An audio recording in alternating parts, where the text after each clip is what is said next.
this as our school, this pyramid as our school, we also need to be present in thinking about what are the different teaming structures we have on our campus. I gave you need at a minimum those 3.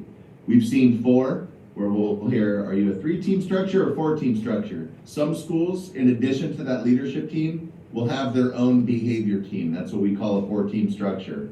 So leadership team that'll look at bell schedule, more of the nuts and bolts on campus, around the academic focus, all things considering it on your campus, but then a separate behavior team. That's what we refer to as that 4-team structure.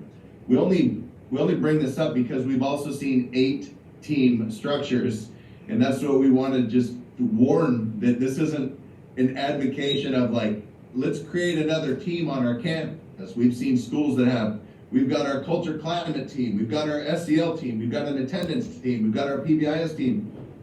All you need is your SIT team, that school intervention team, your teacher teams, that leadership team and or guided coalition, whatever you call it, and at most then that separate behavior team.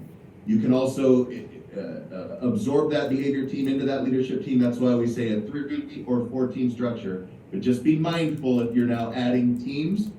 If I've got teachers on 2 teams or more than 2 teams, it's now impacting my ability as your classroom teacher to be able to focus on my day-to-day work, ensuring that my students are learning at high levels. So just be cognizant, it's not, let's create another team. 3 or 4-team structure, that's it. And as we go through the training, we're going to give our recommendations, who should be on the team, what they should be doing, and that will help you take a look at your current state and decide where would be the best place for this work to happen. And what I like to say is who holds the lead. So who holds the lead in ensuring this is happening? So we will walk you through that, but it's important for you to really gauge your current context to make sure everyone is on the same page. And if you want to consider start absorbing teams, list them all out. Here's all the different teams we have on our campus. Who are the stakeholders on our campus that are participants or members of that team? And then ask yourself this: what problem was this team created to solve?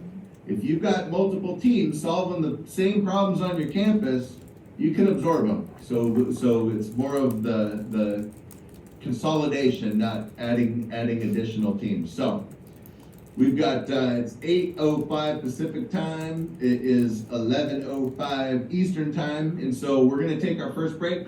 10 minutes. We'll come back at 8:15 on the Pacific coast, and then you know the map. We'll see you in 10 minutes. We'll see you in 10 minutes. Please try to stand up and stretch.